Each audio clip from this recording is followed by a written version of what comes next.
Today I'm going to show you how I made this little treat box. I created this for the combined Score Pal and My Favorite Things blog hop. You know how much I love My Favorite Things, but I also love my Score Pal, and one of the things I like about it the best is how easy it is to create little boxes. I don't have a very analytical mind, but I find with the Score Pal it's a lot easier for me to come up with little designs that are exactly the size and shape that I want them. So this one has a little acetate window, and I think it's the perfect size for a little Valentine's treat, so I've decorated it for Valentine's Day. So I'm going to show you how to make one now. To begin with, you need a piece of cardstock that is 5 inches by 7.5 inches, and we're just going to make a few score lines.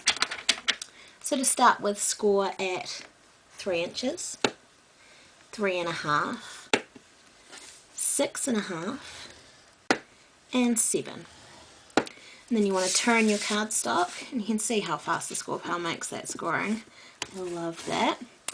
So you're going to turn, and you are going to score at 1 inch, 1.5, and you're going to score at 4.5 inches.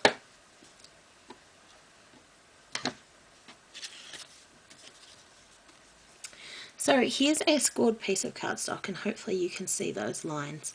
What I'm going to do is go ahead and just quickly pre-fold all of those. I'm not going to worry about scoring them just yet.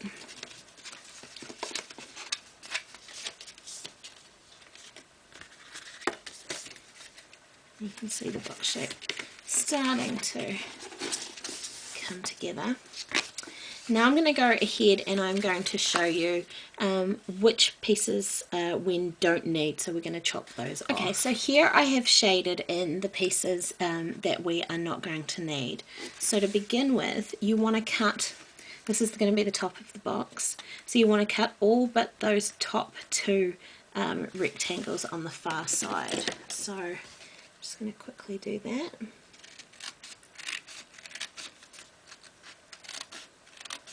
And this is going to create the flap at the top of our box, and we're going to embellish that a little bit.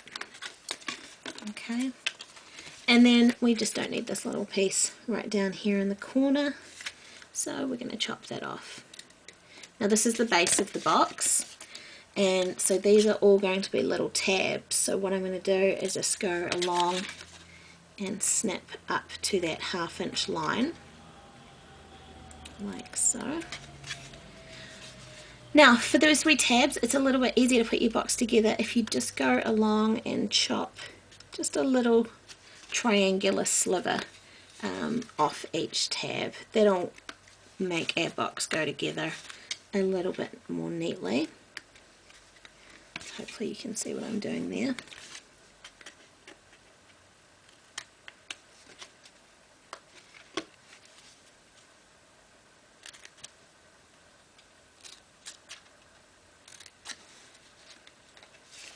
And I'm going to do the same with this side tab.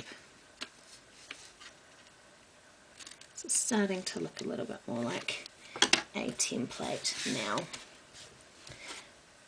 Alright, so as you can see, this is going to be the side of the box. These are the bottom flaps, and this is the flap that is going to come over the top.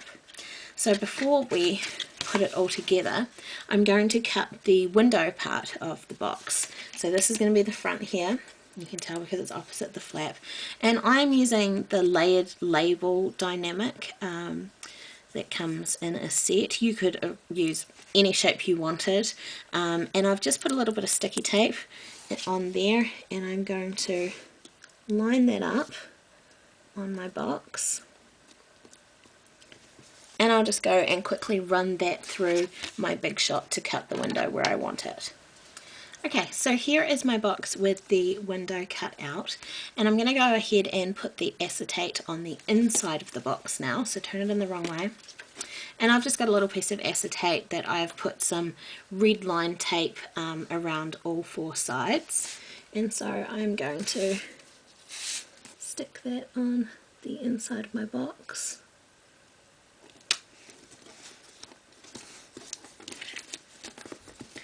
To create a window so that whatever you put in there doesn't fall out. Now we're going to go ahead and put the box together. So I have put red line tape on 4 of the flaps, the 2 little mini tabs at the bottom, the bottom tab opposite the flap, the top flap, and the side, and on the side tab. So we're going to take that piece off first, and we're going to fold the box together and just line that up with your score line so it's nice and neat. Like so. Then I'm going to fold in these 2 little side tabs first. So I will take the backing paper off those pieces of tape. And then I like to fold in the back tab, and the reason for that is then the front of your box is going to have a nice clean edge rather than having a raw cardstock edge. Take the tape off there, fold that down, and you can sort of squish it all down. And if you need to, you can put your folder in there just to make sure that everything's burnished down. So now you can see that the box is really starting to take shape, and we're going to go ahead and decorate that a little bit. So to begin with, I have a few pieces of designer paper, and these are just pieces from my scrap box. This flap here is 1 inch by 3 inches, so I have a piece of paper the same size, and I'm just going to quickly glue that down.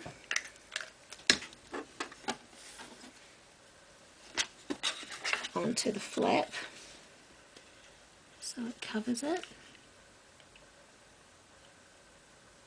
And then I wanted to give the flap a little bit more interest, but rather than rounding the corners or anything like that, I decided to use the oval tab dynamics from My Favourite Things. And so I have cut one in cardstock, and then I've layered a paper one over top just to make it a little bit more sturdy, and I have red line tape on that as well. So I'm going to take that off, and I'm just going to layer the bottom straight edge of the die along the straight edge of the flap that I've created. So that gives us a nice shaped flap. Then what I'm going to do is go ahead and, rather than put designer paper on the outside of this box, I wanted to put it on the inside. I like the 3D effect you get from having paper on the inside, and it also serves to cover up, you might not be able to see it, but to cover up that inner flap that we created when we were putting the box together. So again, I'm just going to put a little bit of glue on this paper, and I've cut it just a smidge smaller than 3 inches square, so it'll line up in there nicely. Fold the flap back and just push it in. And if you get any glue there, then just wipe it off. I managed to do it reasonably neatly. And again, you can use your little scoring tool from your score pal just to get that in there and burnish it down. So you can see that that gives a really pretty 3D effect to the box. Now you could close the box in a few different ways. I am going to tie mine closed. You could also use a little magnetic snap, maybe a piece of sticky Velcro, something like that. So I'm going to chop a couple of holes so I can tie my ribbon through. So I'm just going to use a wee template so that I can get them even on both sides. I'll grab a pencil. So I'm just going to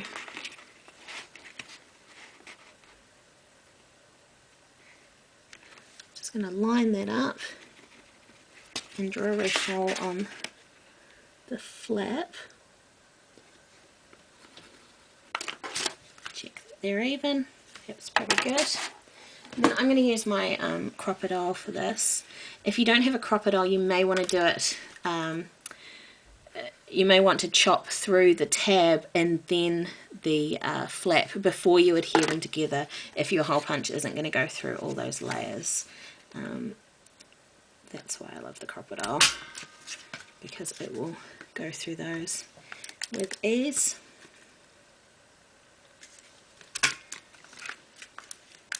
And then all you're going to do is just close the flap of your box, take your pencil,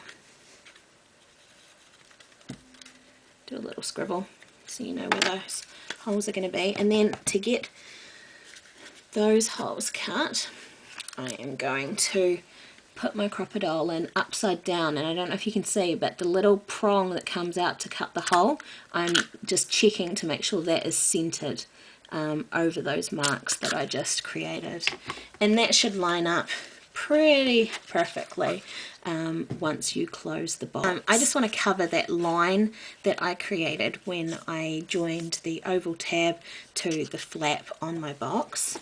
So I just have another piece of designer paper layered on some cardstock, and I'm going to take some red line tape off that, and it just gives you a nice little finished look to your box. So I'm just going to layer that on top, and you can get a little bit more colour in there too. So you can see you need very little designer paper to create this box. It's a really good scrap buster. So I'm going to take some white grosgrain ribbon and thread that through the inside of the box first.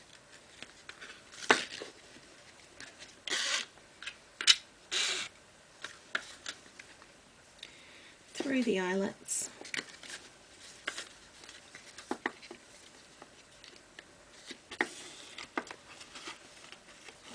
Close it up, and I'm going to tie a wee bow.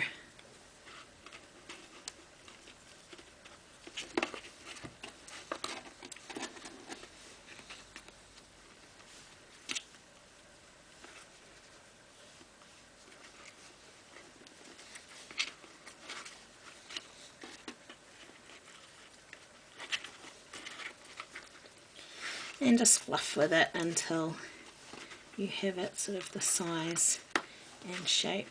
Okay, so we've got our box all made, all tied up. Of course, before you tie it, you might want to put something in it. But the beauty of a ribbon closure is you can open and close it as many times as you want without destroying the box. Now I'm just going to decorate it, and to do that, I have used the mini Rolled Roses Dynamics. So this is the set of two, the two smallest. And I've just cut them from some scraps of paper, and I've got them on glue dots here ready to go. I'm just going to put those on the side of my box, overlapping that window. It's so pretty, such a pretty little accent. And then to finish it off, I have used the notched tag dynamics and stamp set to stamp a little love you message. It also cuts out the wee heart, which I have popped up onto foam, and you can just slot that onto your ribbon. And if you like, you can adhere it with a wee glue dot so that it's not going to go anywhere. And when the box is opened, it'll just sort of slide off the ribbon and stay on your box.